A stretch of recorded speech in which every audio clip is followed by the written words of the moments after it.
Break के बाद आप सभी का स्वागत है। चर्चा करते हैं। एक बार फिर से उत्तराखंड में अवैध खनन को लेकर चर्चा तेज हो गई है। हो भी क्यों ना, जब अपने ही प्रदेश के पूर्व मुख्यमंत्री वो भी अपनी ही सरकार पर सवाल खड़ रहे हैं तो विपक्षी दलों का सरकार पर हमला बोलना भी लाजमी है। आपको बता दें कि हाल ही में लोकसभा में उत्तराखंड के सांसद पूर्व सीएम त्रिवेंद्र सिंह रावत लगातार राज्यों के मुद्दों को उठाने का काम कर रहे हैं। इस बीच त्रिवेंद्र सिंह रावत के मुद्दों से राज्य सरकार के कामकाज पर भी सवाल उठने लगा है, जिसके बाद विपक्ष को भी हमला करने का मौका मिल गया है। बीते दिनों त्रिवेंद्र सिंह रावत ने उत्तराखंड में अवलॉन्च और आपदा प्रबंधन से जुड़े मुद्दों को उठाया था। वहीं अब त्रिवेंद्र सिंह रावत ने उत्तराखंड में लगातार हो रहे अवैध खनन के मुद्दे को भी जोर शोर से उठाया है। केंद्र सरकार का ध्यान उन्होंने आकर्षित किया है। उन्होंने आरोप लगाया कि उत्तराखंड के 5 जिलों में बड़े पैमाने पर अवैध खनन हो रहा है, जिससे न केवल पर्यावरण को नुकसान हो रहा है बल्कि सरकारी राजस्व को भी हानि पहुंच रही है। त्रिवेंद्र सिंह रावत के संसद में बयान के बाद कांग्रेस को भी हमला करने का एक बड़ा मौका मिल गया। प्रदेश अध्यक्ष करण माहरा ने एक्स पर वीडियो शेयर कर लिखा कि उत्तराखंड के हालात भगवान भरोसे हैं। सरकार की शय पर खनन माफियाओं के द्वारा नदियों का सीना चीरकर खनन किया जा रहा है और दूसरी ओर भाजपा के ही पूर्व मुख्यमंत्री खनन के मुद्दे को संसद में उठा रहे हैं। आज इसी पर करेंगे विस्तार से चर्चा। खास मेहमान हमारे साथ में होंगे, लेकिन उससे पहले एक रिपोर्ट देखिए।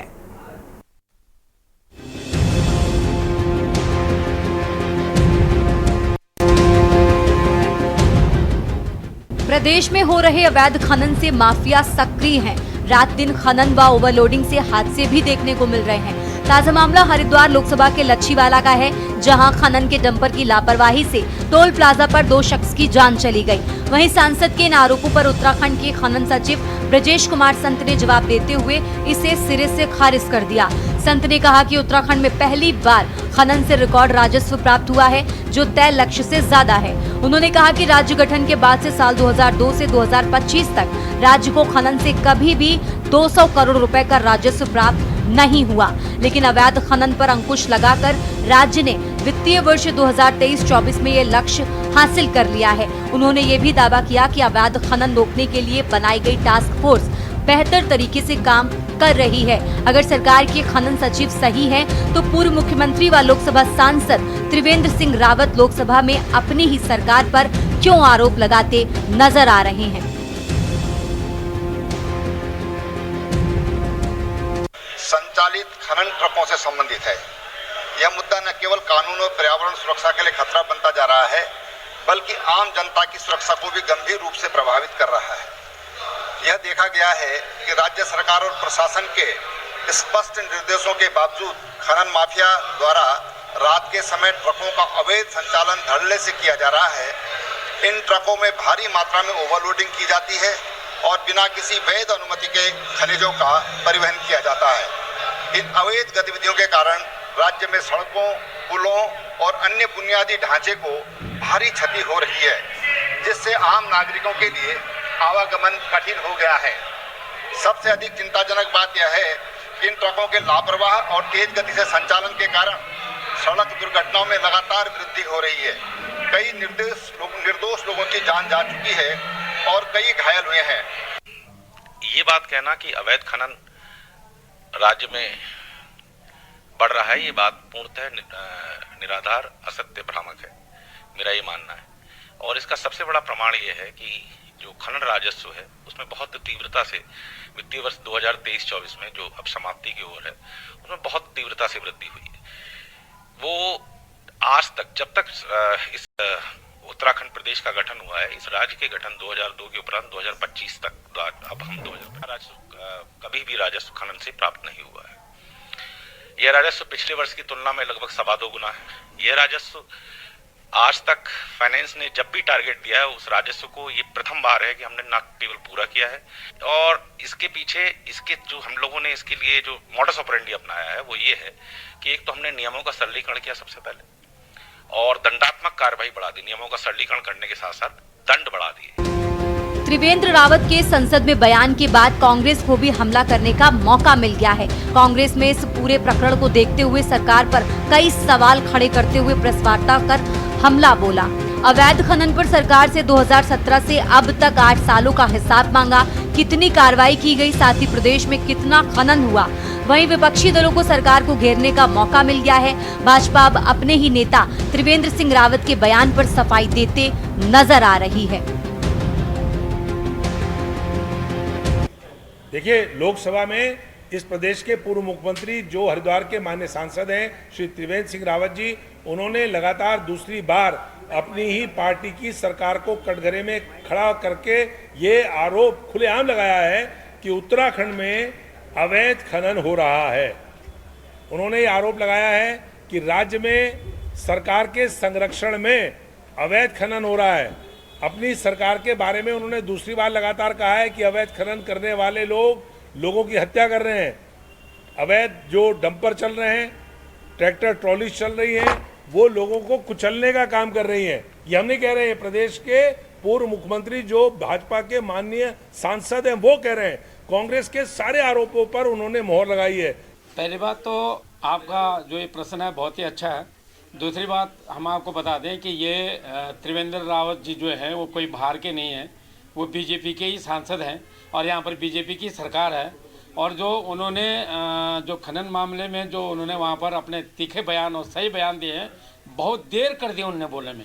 उनके मन में ये बहुत दिन से था, लेकिन ये गुमार बड़ी लेट से फूटा। उसके कुछ उनके अंदरूनी कारण हो सकते हैं, लेकिन ये बात सच है कि जहाँ एक तरफ जो अपने मुख्यमंत्री हैं सूबे के, वो ये बोल रहे हैं कि अवैध मदरसा, अवैध सो, उनको अवैध खनन क्यों नहीं नज़र आ रहा है? वो इसलिए नहीं नज़र आ रहा है कि अवैध खनन के वो खुद मालिक हैं, अवैध कार्य वो खुद कर रहे हैं, इसलिए उनको खनन पर कोई ध्यान नहीं जा रहा है। हरिद्वार सांसद त्रिवेंद्र सिंह रावत ने लोकसभा सदन में हरिद्वार समेत पूरे राज्य में अवैध खनन का मुद्दा उठाया, जिसमें हरिद्वार, देहरादून, नैनीताल और उधम सिंह नगर के जिलों में रात के समय अवैध रूप से संचालित खनन ट्रकों का संचालन हो रहा है। ये कानून और पर्यावरण की सुरक्षा के लिए खतरा बनता जा रहा है। उसके बाद से प्रदेश की राजनीति में अपनी ही सरकार पर लगाए गंभीर आरोपों को लेकर राजनीतिक माहौल बेहद गरमाया है और विपक्ष इसको भुना रहा है। ये कोई पहला मामला नहीं है जब इस तरह के बयान त्रिवेंद्र सिंह रावत ने ना किए हों। पहले भी इस तरह के बयानों को लेकर त्रिवेंद्र सिंह रावत काफी सुर्खियां बटोर चुके हैं। Bureau report, Uttarakhand.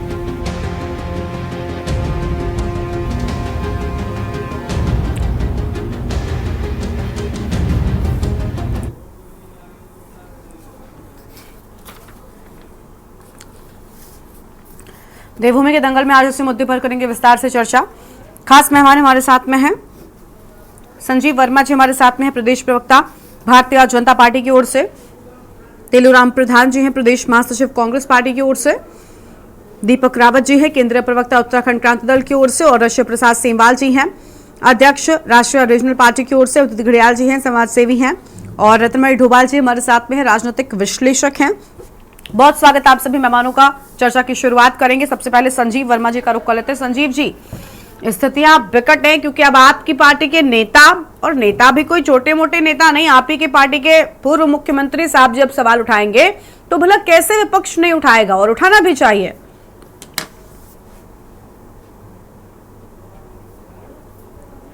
की जहां तक बात है, आप यदि एक कंपैरेटिव स्टडी देखें, 2016 जिस समय कांग्रेस की सरकार थी, उस समय जो खनन से जो राजस्व की प्राप्ति हो रही थी वो लगभग नगण्य थी। आज जो खनन से राजस्व की प्राप्ति है उसमें कई गुना, और मैं सोचता हूं यदि हम ऐसा बोलें कि हर साल उसमें उत्तरोत्तर वृद्धि हो रही है तो शायद गलत नहीं होगा, क्योंकि ये आंकड़े कभी झूठ नहीं बोलते। और मैं जो ऑन रिकॉर्ड आंकड़े हैं मैं उनका बात कर रहा हूं। एक समय 2016 में जिस समय कांग्रेस की सरकार थी, यमुना नदी का एक पार्ट जो हिमाचल में आता है, एक पार्ट उत्तराखंड में आता है। हिमाचल वाले पार्ट में लगातार खनन भी हो रहा था, हिमाचल वाले पार्ट में लगातार क्रैशर भी चल रहे थे और लगातार वहां से खनन भी हो रहा था। और उत्तराखंड वाला जो सेक्शन है वहां केवल और केवल 100% अवैध खनन हो रहा था, जो कांग्रेस के मैं सीधा सीधा आरोप लगाना चाहता हूं, कांग्रेस की सरकार के नाक के नीचे, कांग्रेस के सरकार के संरक्षण में ये अवैध खनन पूरी तरह से चल रहा था। तमाम ओवरलोडिंग होती थी, तमाम पूरी तरह से खनन अवैध था। लेकिन हमारी सरकार लगातार खनन का राजस्व को बढ़ाने की स्थिति में लगातार काम कर रही है। पूरी तरह से हर उस काम को जो जिसके आगे अवैध शब्द लग रहा है उसको पूरी तरह से नेस्तनाबूद करने की दिशा में हमारी सरकार और हमारा प्रशासन लगातार काम कर रहा है। हम चाहे खनन की बात करें, आपने कहा कि ओवरलोडिंग, इस बात को स्वीकार करते हैं कि कई बार ओवरलोडिंग की घटनाएं सामने आती हैं और ओवरलोडिंग की समस्या को पूरी तरह से समाप्त करने के उद्देश्य से और ओवरलोडिंग का जो सिस्टम बना है उसके ऊपर लगातार सरकार भी दंडात्मक कार्यवाही कर रही है। अभी तक पिछले 6 माह की अवधि में 77.40 करोड़ रुपए का अर्थदंड और उसके साथ साथ जो भी गाड़ियां ओवरलोडिंग में पाई जा रही हैं उनको लगातार सीज करने का काम भी हमारी सरकार लगातार कर रही है। तो कहीं से कहीं तक भी ये नहीं बोला जा सकता कि खनन अवैध हो रहा है। यह केवल और केवल एक तरह से आप यदि कंपैरेटिव स्टडी, जिस तरह से मैंने कहा, यदि आप कांग्रेस के शासनकाल और हमारी सरकार के शासनकाल का कंपैरेटिव स्टडी करते हैं तो कांग्रेस के शासनकाल में हर चीज ही अवैध थी। आज हम देवभूमि है, देवभूमि देवत्व के भाव से हम लोग लगातार काम कर रहे हैं। कांग्रेस के शासनकाल में अवैध आबकारी का सिस्टम चल रहा था जो डेनिस इनके माननीय मुख्यमंत्री जी के संरक्षण में बिक रहा था, जहां खनन पूरी तरह 100% अवैध चल रहा था। उसका पैसा किसकी जेब में जा रहा था उसे बताने की मैं सोचता हूँ आवश्यकता नहीं, हर व्यक्ति जानता है। सचिवालय के चतुर्थ स्तर पर जो अवैध भर्तियां चल रही थी, वीडियो भर्ती हो रही थी और तमाम अब मैं किस का नाम लूं, तमाम तरीके की भर्तियां हो रही थी। तो वो सब कुछ उस समय पर्ची की सरकार हुआ करती थी। आज जनता की सरकार है, आज जवाबदेही सरकार है, आज हमारी पारदर्शी सरकार है। जनता के लिए और जनता के विकास के लिए जो लगातार इस समय इंफ्रास्ट्रक्चर का लगातार डेवलपमेंट हो रहा है, मैं सोचता हूँ कांग्रेस पार्टी उससे बौखला रखी है कि इतना अच्छा शासन कैसे चल रहा है। और इसी करके ये कांग्रेस पार्टी लगातार अनर्गल बयानबाजी करती रहती है समय समय पर। और अभी जिस तरह से लच्छीवाला में एक ट्रक का जो ब्रेक फेल होने की वजह से एक बहुत बड़ी दर्दनाक दुर्घटना हुई, उसके प्रति हम बहुत दुख भी अपना व्यक्त करते हैं। और इस तरह की दुर्घटनाएं दोबारा उनकी पुनरावृत्ति ना हो उसके लिए जगह जगह पर स्पीड ब्रेकर और कुछ इस तरह के इंडिकेशन की गति सीमा थोड़ी नियंत्रित रखी जाए ताकि हर व्यक्ति की जान माल की हिफाजत भी हो सके और इस प्रकार की घटना की पुनरावृत्ति भी ना हो सके। उसके ऊपर भी सरकार लगातार काम कर रही है।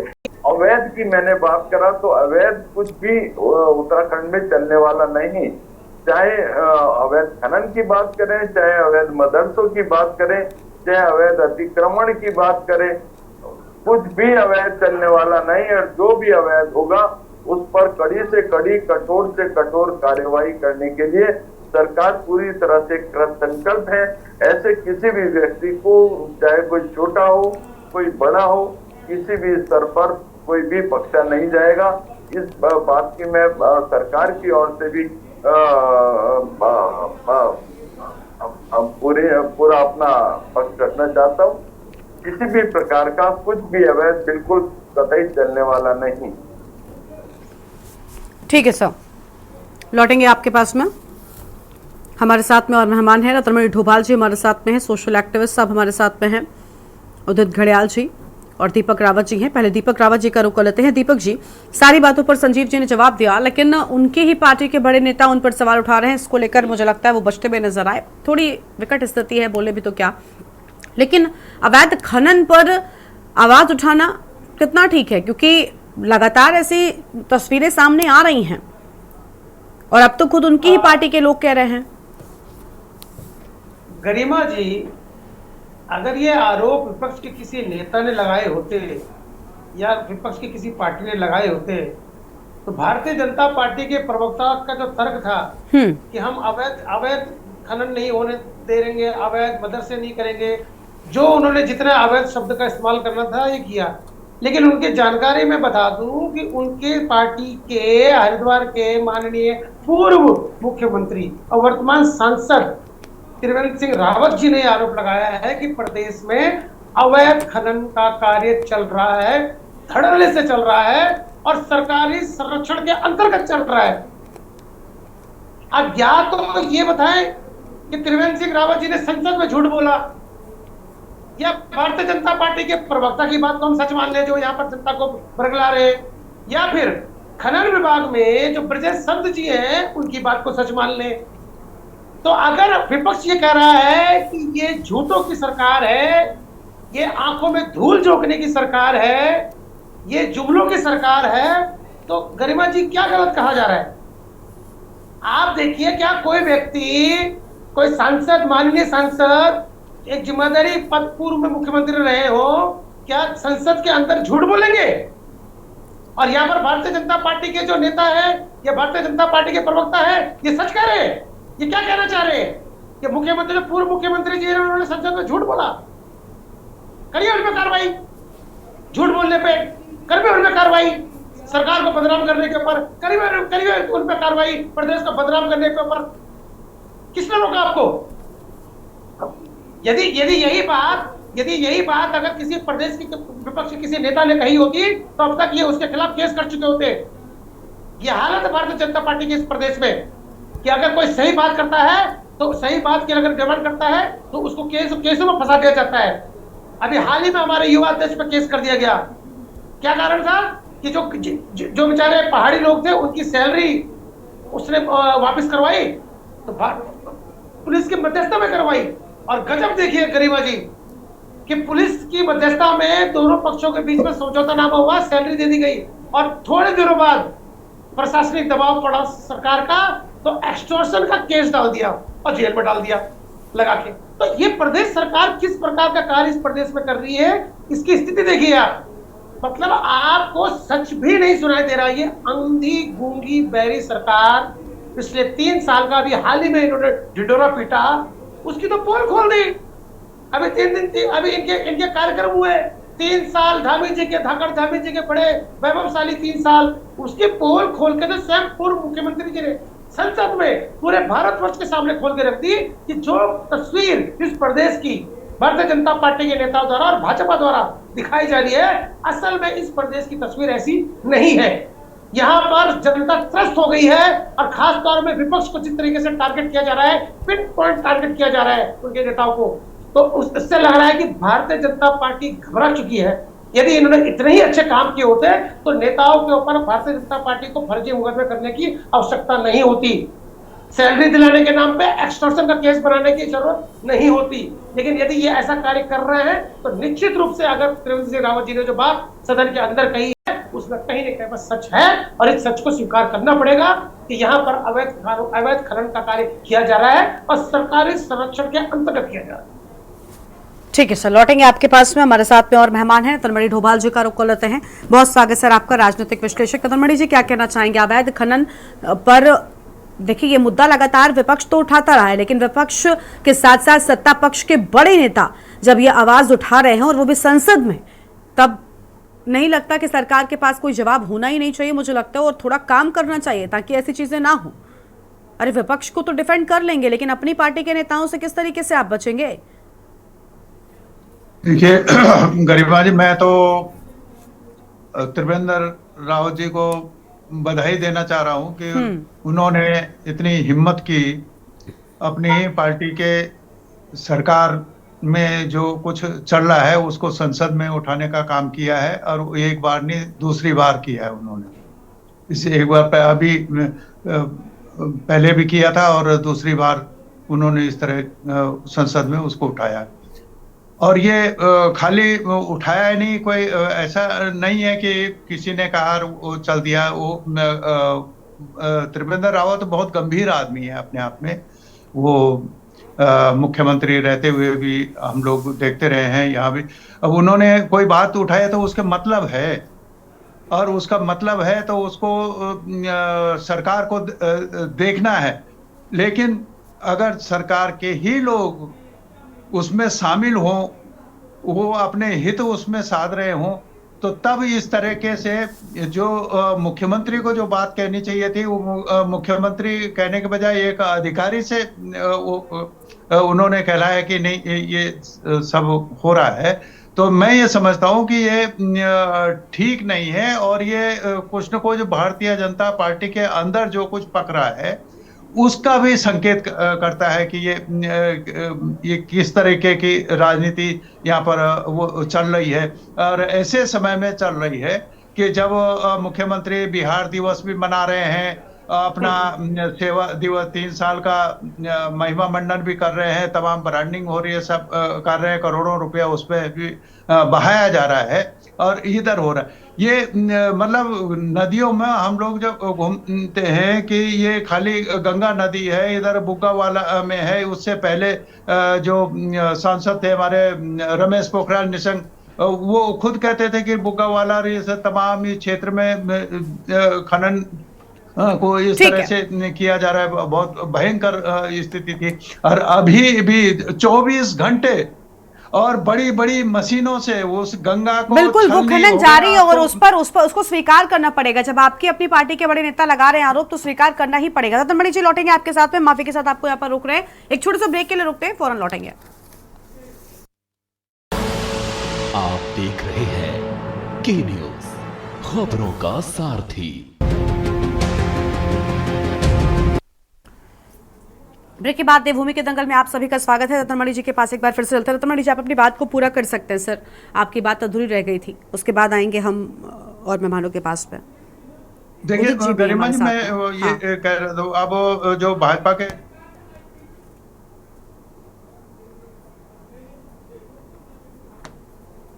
बयान दिया, उन्होंने राजस्व से जोड़ा है इसको कि और ठीक है, राजस्व बढ़ा है, आप इतना अंधाधुंध काम कर रहे हैं, राजस्व बढ़ रहा होगा, हम उससे कहाँ मना कर रहे हैं कि वो तो आपके खजाने में आ रहा है। लेकिन वो खजाने से बाहर जो हो रहा है, जो राजस्व जुटाया जा रहा है, तो उसका क्या हिसाब है? उसका कोई हिसाब नहीं है। और सबसे बड़ी बात यह है कि इस प्रकार से खनन किया जा रहा है कि हमारे गंगा का जीवन समाप्त किया जा रहा है। गंगा का अपना जीवन होता है, और जिस अवैध ढंग से, जिस मशीनीकरण से आप खनन कर रहे हैं, वो ये गंगा का उसका जीवन समाप्त किया जा रहा है। गंगा का अपना जीवन होता है। तमाम एनजीटी कह रहा है, पर्यावरणविद कह रहे हैं, सब साइंटिस्ट सब लोग कह रहे हैं इस बात को, लेकिन आप मानने के तैयार नहीं है। न्यायालय आपको कह रहा है, न्यायालय ने अभी भी कहा है कि आपने कितने वाहन सीज किए, ओवरलोडिंग हो रही है, लोग मर रहे हैं वो उसमें, और तमाम तरह। अच्छा, फिर लोगों को भी सस्ता वो माल नहीं मिल रहा है, और सस्ता और महंगा का भी सवाल नहीं है, उसको भी हम छोड़ दें। लेकिन सवाल ये है कि ये गंगा का जीवन बचेगा कि नहीं बचेगा।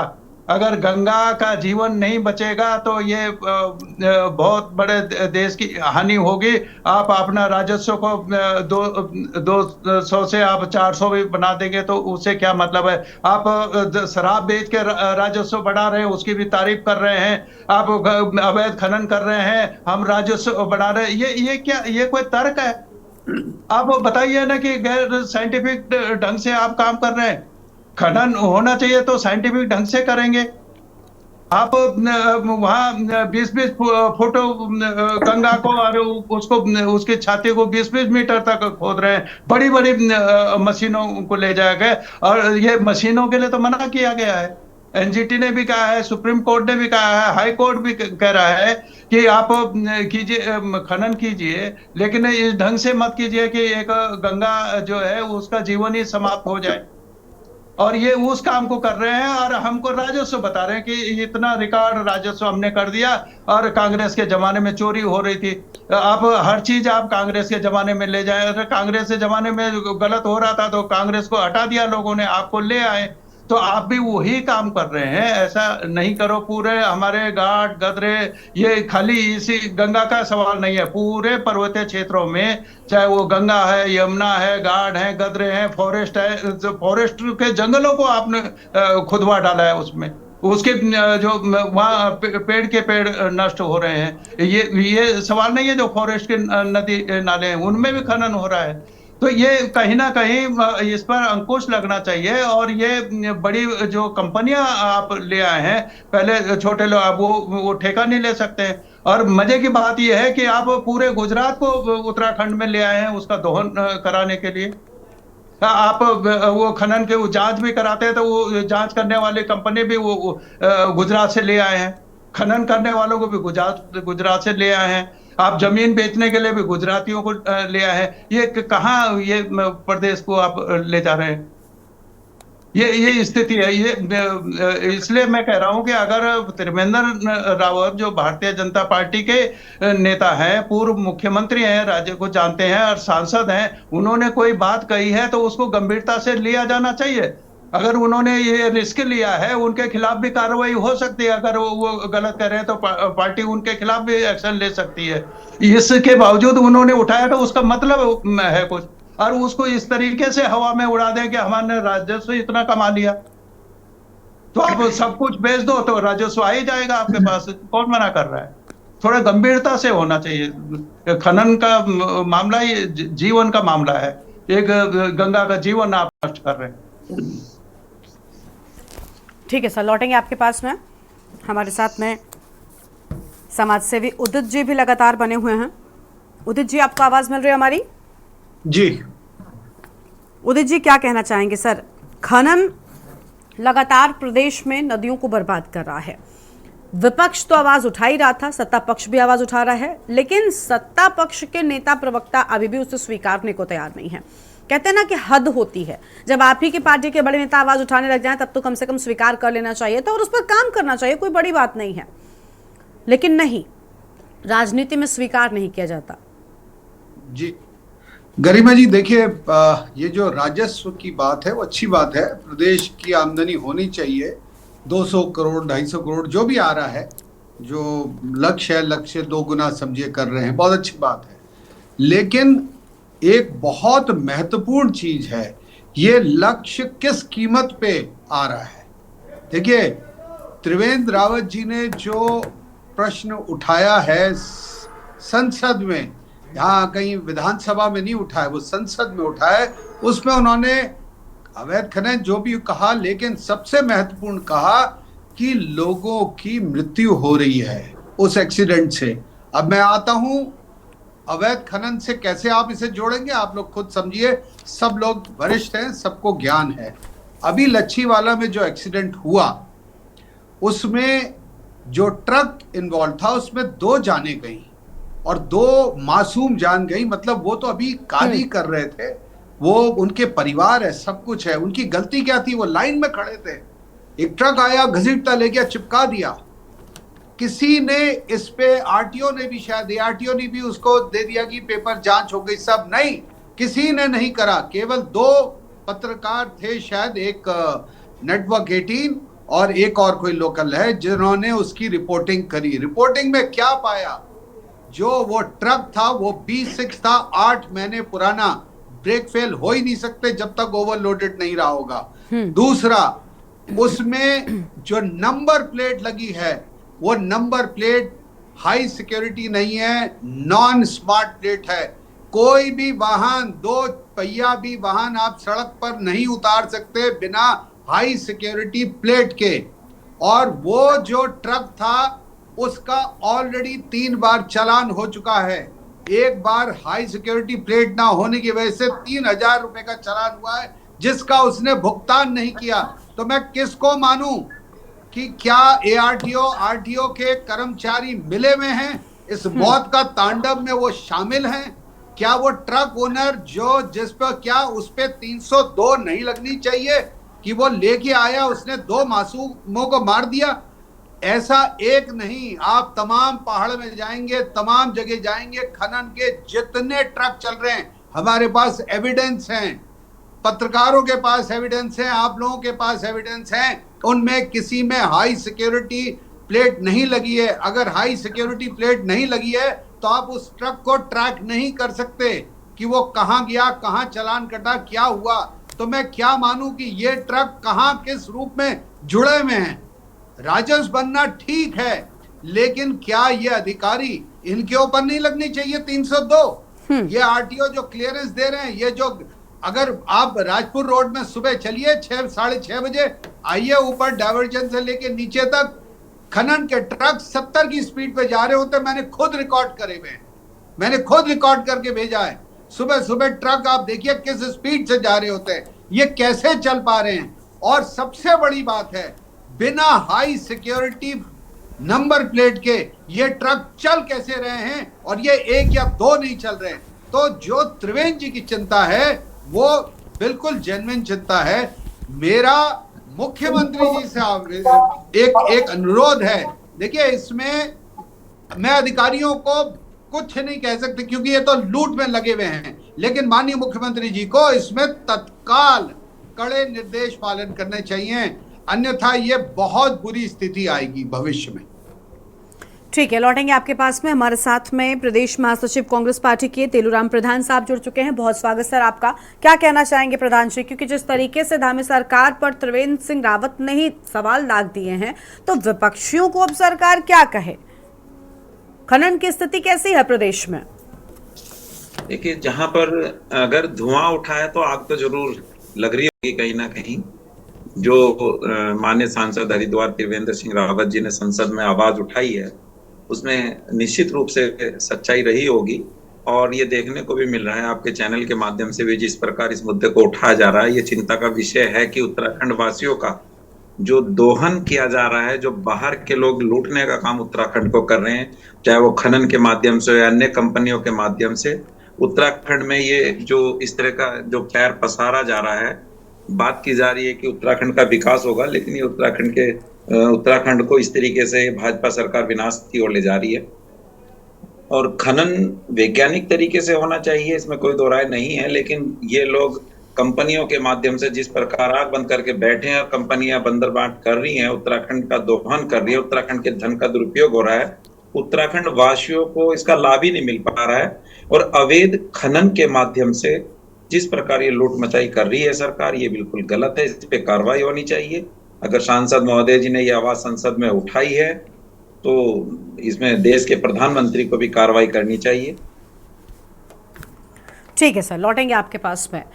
मतलब आप समझिए कि अगर एक मुद्दा उठाया जा रहा है तो सभी लोग कार्रवाई करने की बात कर रहे हैं, लेकिन सत्ता पक्ष के प्रवक्ता फिलहाल हमारे साथ में नहीं है। वो शुरुआत में जुड़े एक सवाल का जवाब दिया और अभी फिलहाल चर्चा से बाहर हैं। दीपक जी, मुझे लगता है जवाब नहीं होगा, शायद यही वजह है कि चर्चा में शामिल नहीं है। बड़ी स्वाभाविक सी बात है।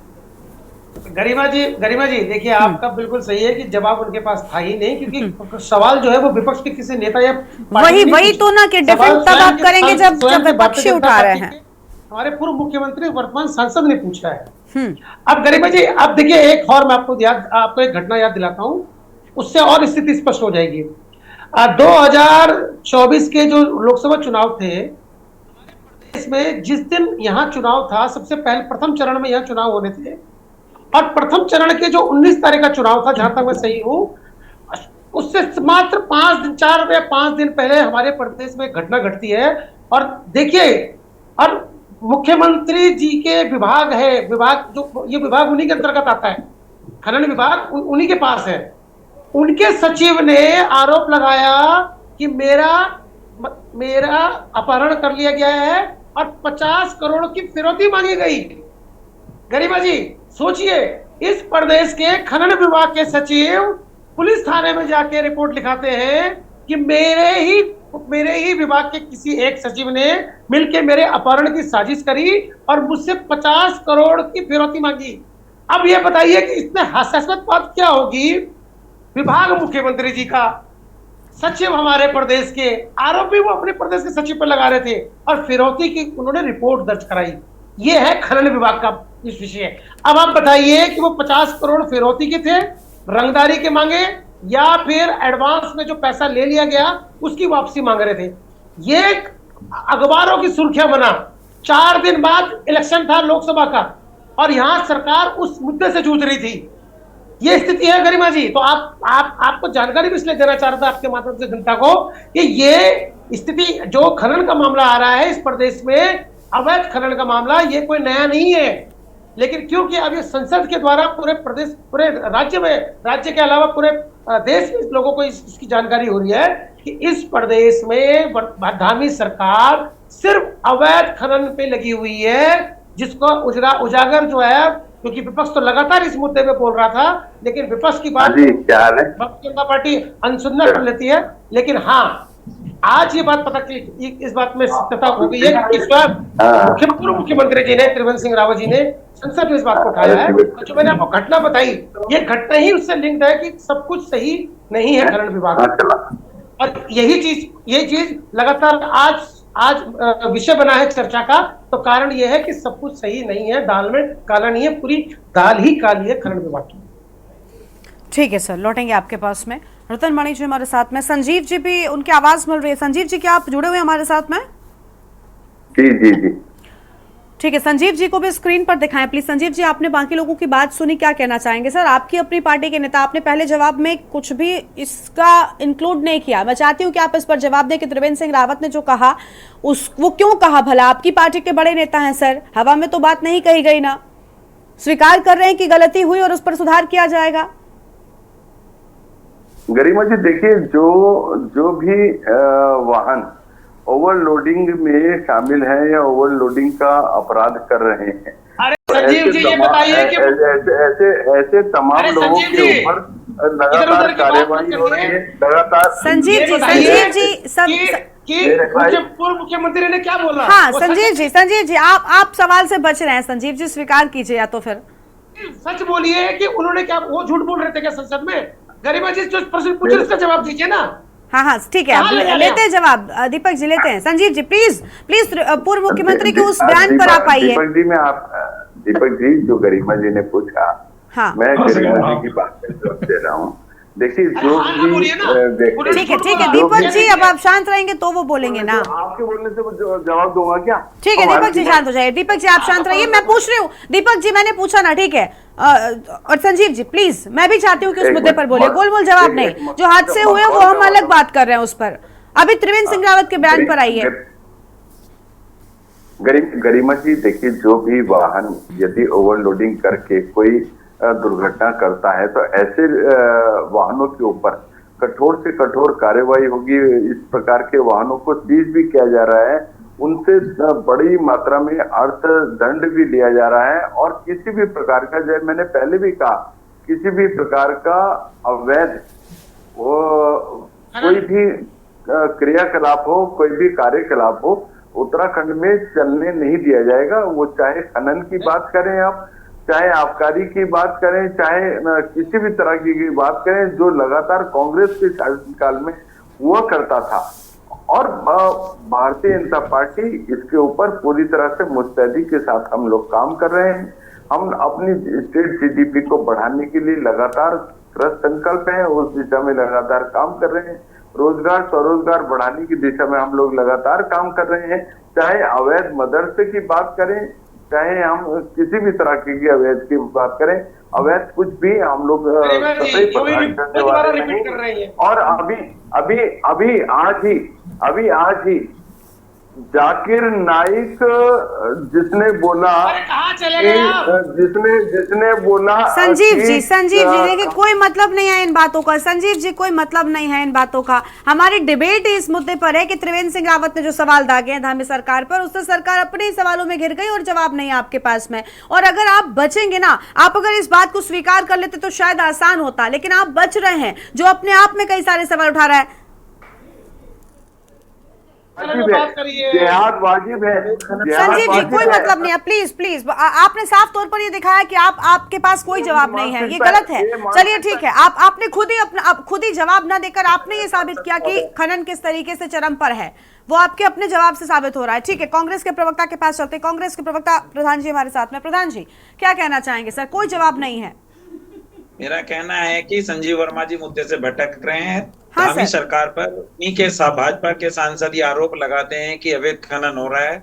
सारी जिहाद होना चाहिए क्या? अरे जिहाद के ऊपर आपका क्या, जिहाद के ऊपर आपका क्या मत है, इस बात का जवाब दीजिए पहले। ठीक है बोलिए। संजीव जी गलत बात। एक तो आप जवाब नहीं दे रहे हैं, हमने चर्चा का मुद्दा हमने डिसाइड किया है। अभी आपने दीपक जी से तुरंत बोला कि आपके कहने से जवाब नहीं दूंगा। अब आप कांग्रेस पार्टी के प्रवक्ता से किस हक से जवाब मांग रहे हैं? सर आपने चर्चा में जवाब दिया। संजीव जी शांत हो जाइए प्लीज। सनातन की समाप्ति। संजीव जी सुन पा रहे हैं? संजीव जी सुनिए संजीव जी आप यहाँ पर सवाल करने के लिए नहीं बैठे। मैंने आपसे एक सवाल किया, आपने उसका जवाब नहीं दिया, और दीपक जी बोले तो आपने तुरंत कहा कि आपके कहने से जवाब नहीं दूंगा। तो आप किस हक से कांग्रेस पार्टी के प्रवक्ता से जवाब मांग रहे हैं? सर ये डिबेट का टॉपिक हम डिसाइड करेंगे, आप नहीं। और आपने उस पर कोई जवाब नहीं दिया, आपके पास जवाब है ही नहीं। कांग्रेस पार्टी के प्रवक्ता आप अपनी बात को पूरा कीजिए। संजीव जी शांत रहिए। अब आप जवाब, आपसे सवाल पूछा गया तो आपने जवाब नहीं दिया। संजीव जी शांत प्लीज। तेलुराम जी बोलिए। आप एक्टिविटी होगी उसके ऊपर कड़ी से कड़ी दंडात्मक कार्यवाही हमारी सरकार भी कर रही है और हमारा शासन प्रशासन भी कर रहा है। सांसद जी का जो आरोप है आपकी धामी सरकार अवैध खनन करा रही है, उत्तराखंड का धौन कंपनियों के द्वारा किया जा रहा है। उत्तराखंड को जिस प्रकार लूटा जा रहा है, आप उत्तराखंड के हित की बात कीजिए। आप भ्रष्टाचार शिष्टाचार बन गया है भाजपा के लिए। मतलब भ्रष्टाचार होना चाहिए, भ्रष्टाचार होना चाहिए।